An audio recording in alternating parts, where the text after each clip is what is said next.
Bonjour à tous, on se retrouve aujourd'hui pour mes réponses à la foire aux questions que j'ai lancée il y a quelques jours sur les réseaux sociaux et par mail également. Les questions sont assez variées, mais je vais partager ça en trois catégories, on va dire, la partie livre, la partie voyage et la partie divers. Il y a pas mal de questions et la vidéo serait beaucoup trop longue de tout mettre ensemble, donc je vais la diviser en deux parties. Tout d'abord la partie regroupant livres et voyage et ensuite la partie divers. Je prends mon iPad où j'ai noté toutes les questions. D'ailleurs, je n'ai pas mis les pseudos au cas où vous ne vouliez pas que cela soit partagé. Dites-moi ce que vous préférez dans les commentaires. On commence par la partie livre. Comment as-tu eu envie de commencer à lire? Alors, de ce que je me rappelle, j'ai toujours adoré lire, j'ai toujours adoré écouter les histoires. Mes parents m'ont toujours raconté des histoires et je pense qu'une des meilleures choses qui me soit arrivée dans ma vie, c'est quand j'ai compris que je pouvais lire, que je savais lire et que j'avais la possibilité de le faire à l'infini. Et parce qu'en fait, ça ne dépendait pas de quelqu'un d'autre, ça dépend seulement de moi et de l'auteur. Je n'ai pas besoin que quelqu'un me raconte l'histoire, en fait, me lise l'histoire, je peux le faire toute seule. Et je pense que dès que j'ai réalisé ça, donc très jeune, hein, on commence à dire à quel âge, 6 ans, 5-6 ans, voilà, je suis tombée amoureuse de la lecture et je ne me suis jamais arrêtée. Ton dernier coup de cœur lecture? Alors, c'est assez compliqué, je dirais peut-être Léo le vent. Il était un très bon roman, très passionné, très passionnel. J'ai vraiment aimé cette lecture. Dans Harry Potter, quel est ton animal préféré entre Hedwig, Patron, Croutard et Coq? Hedwig, bien sûr. Elle est tout, elle est loyale, elle est utile, elle est géniale. Aimes-tu Cho Chang? Plus jeune, j'aurais dit non, je l'aime pas. Actuellement, elle m'indiffère en fait. Je ne l'aime pas particulièrement, ce n'est pas un personnage intéressant ou même très bien travaillé pour le coup. Mais je m'en fiche. Pourrais-tu nous faire une dédicace à moi et ma meilleure amie Lily, qui est autant fan de Harry Potter que moi, qui te suit et t'adore. Merci beaucoup. Donc une dédicace, Lily, Isé, je ne sais pas quel est ton prénom, on dit les deux façons, mais tout dépend de l'origine. Bref, je vais dire Isé, Lily. Bonjour. Combien d'heures lis-tu par jour? Alors, ça change complètement selon les jours. Je peux lire 0 secondes comme je peux lire 20 heures. Je passe d'un extrême à l'autre, tout dépend de ma situation. Est-ce que je suis en vacances? Est-ce que je suis seule ou est-ce que quelqu'un est avec moi? Quels sont tes futurs voyages? Alors, j'ai 2 idées de voyage actuellement. Je ne vais pas les mentionner parce que comme ce n'est pas préparé, je peux toujours changer d'avis. Vous savez que je voyage beaucoup au coup de cœur, donc c'est souvent sur un coup de tête que je pars. Mais ça va mettre pas mal de temps à s'organiser, je pense, pour plusieurs raisons financières. Ce ne sont pas des voyages qui sont peu coûteux.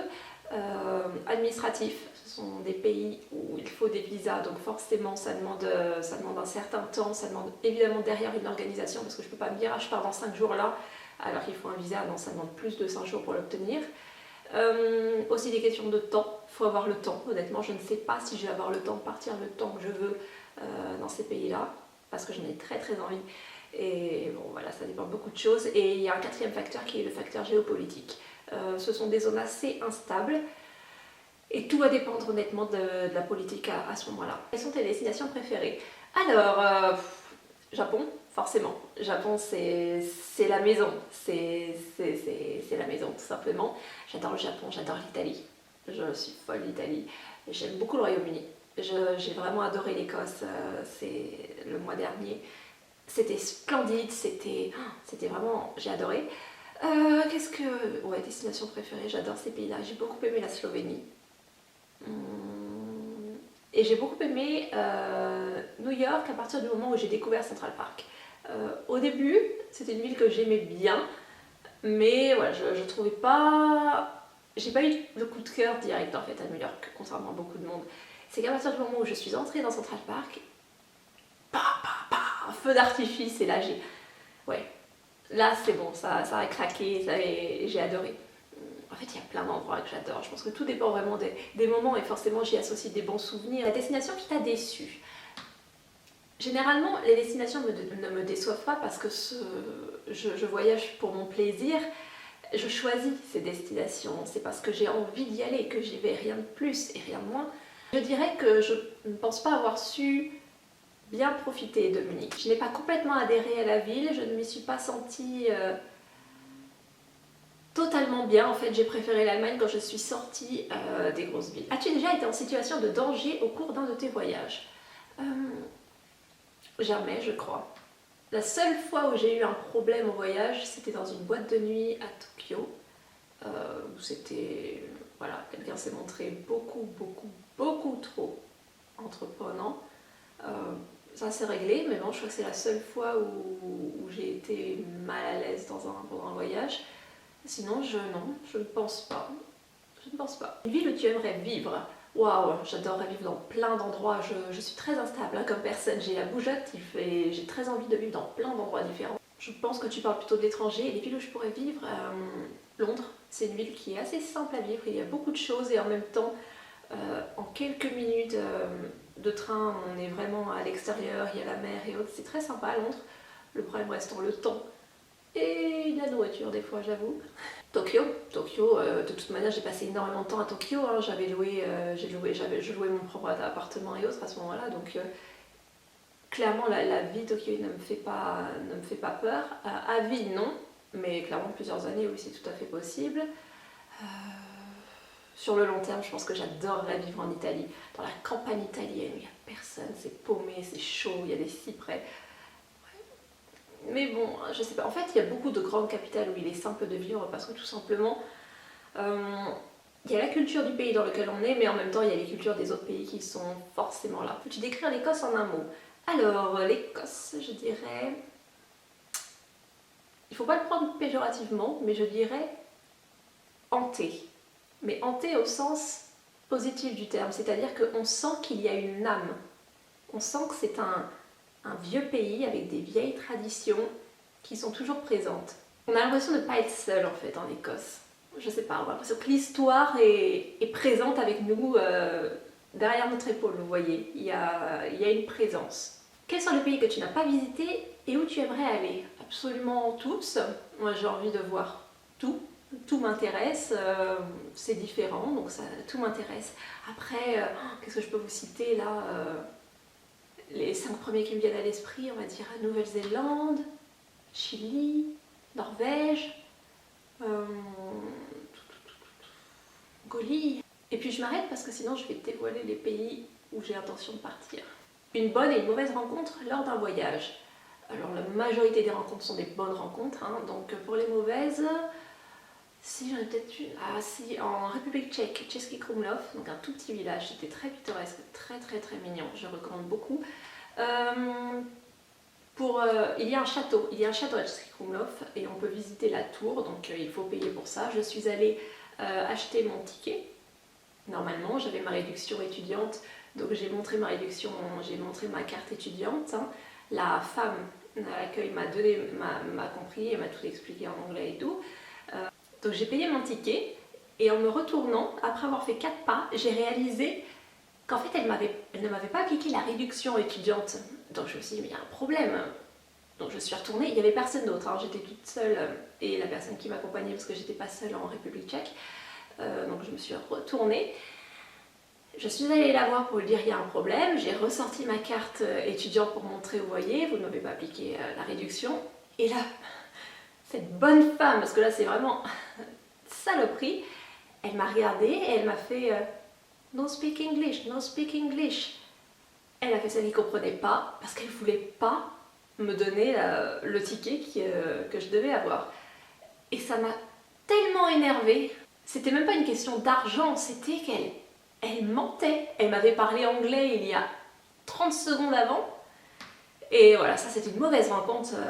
Heureusement qu'il y a eu de très bons Tchèques après qui sont arrivés, des hommes adorables. Alors j'ai vu des femmes détestables en République tchèque, mais les hommes, tous adorables. Heureusement que j'ai rencontré de super personnes après, parce que sur le coup ça m'a refroidi. C'était une des premières personnes tchèques à qui je parlais. Waouh! Et pour les bonnes rencontres, waouh, il y en a tellement. Je sais pas, je fais tout le temps des bonnes rencontres. Là, j'en ai plein à l'esprit. Je pense à un chauffeur de bus en Slovénie pour aller de Ljubljana, la capitale, à Piran, un petit port sur la mer Adriatique qui est superbe. Donc j'ai pris le bus, donc je suis allée de Ljubljana à Koper, puisque je devais m'arrêter à Koper, et de Koper à Piran, je devais prendre un autre bus. Donc j'avais la possibilité de prendre le taxi ou d'attendre le bus de ville en fait, tout simplement. Je me suis dit que j'allais attendre le bus de ville pour économiser de l'argent. Je préférais en fait dépenser mon argent en nourriture que dans un pseudo-taxi, parce qu'en plus c'est même pas des vrais taxis. Et donc j'ai pris ce bus de ville, et je crois que ce fut la meilleure décision de toute ma vie. Je me suis installée devant, à côté du chauffeur. C'est généralement là où je m'installe lorsque je voyage en solo, parce que ça permet de voir plus de choses et éventuellement de discuter. Là j'ai discuté tout le long du trajet avec ce petit monsieur, c'était un Slovaque. On parlait pas du tout les mêmes langues. Moi je parle anglais, français, un peu japonais, un peu espagnol.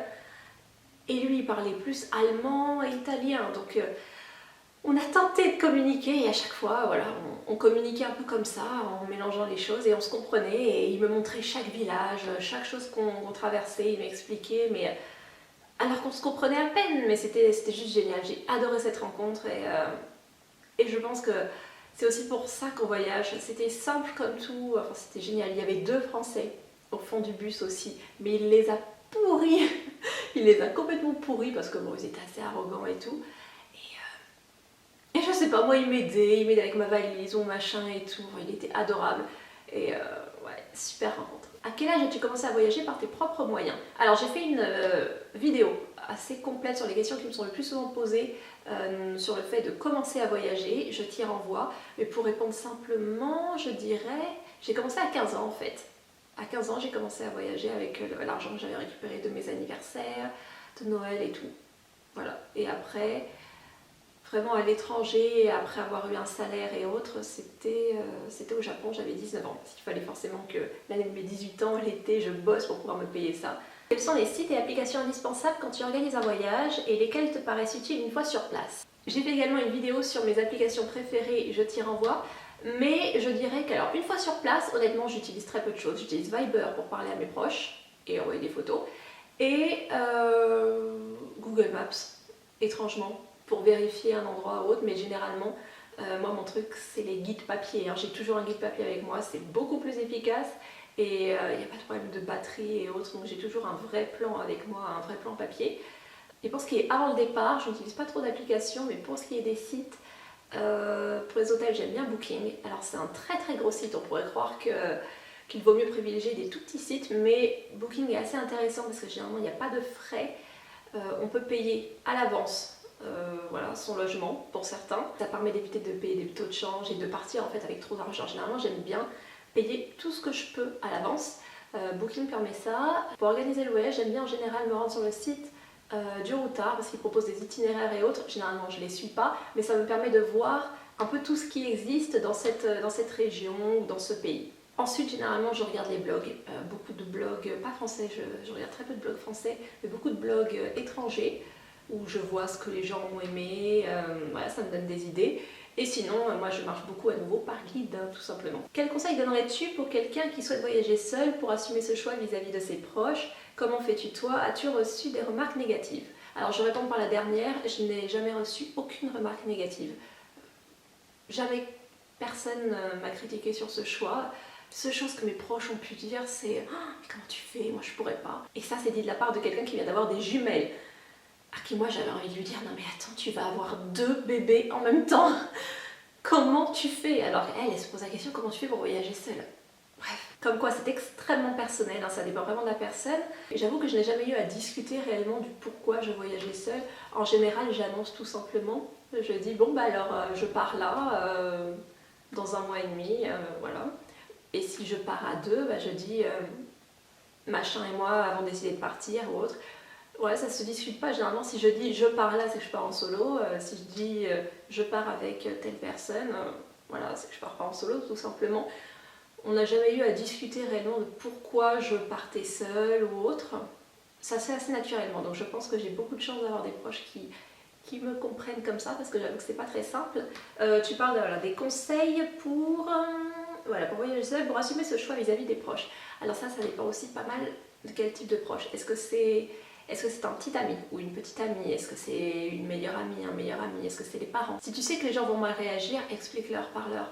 Il y a énormément de problèmes qui se créent dans les situations, dans les relations humaines parce qu'il n'y a pas suffisamment de communication. Parle-en tout simplement. Alors après c'est pas simple du tout, j'ai parfaitement conscience et j'ai fait un article sur le sujet, sur le fait de partir en laissant l'autre derrière soi.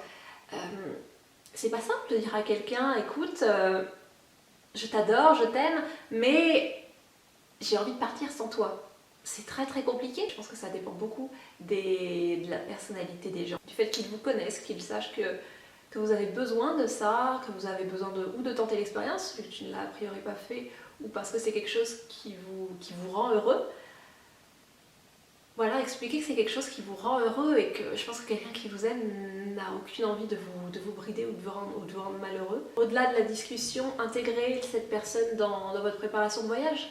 Faites-la participer au voyage pendant que vous êtes là, envoyez des photos, ça rassure énormément et ça permet voilà, de montrer que vous êtes là. Sinon, si vous avez, je sais pas, le Wi-Fi ou Viber, vous pouvez ou FaceTime, vous pouvez vous filmer par exemple devant un monument. Et voilà, comme ça vous êtes toujours lié avec la personne. Vous partez pas non plus pour vous enfermer dans un monde sans discuter, pour faire comme si il n'y avait aucune relation entre vous. Hein. La clé c'est de partager autrement en fait, à mon avis. Mais j'avoue que c'est pas simple, tout dépend vraiment des personnalités des gens. Cette vidéo est à présent terminée, j'espère qu'elle vous aura plu. Si vous avez des questions, n'hésitez pas à les poser en commentaire, j'en prendrai note pour une prochaine vidéo. Je vous souhaite une bonne fin de journée et vous retrouve dans une prochaine vidéo. Au revoir. As-tu songé à passer à une alimentation que végétale? Il faut savoir que l'alimentation, j'ai un très très bon rapport avec elle, j'adore manger.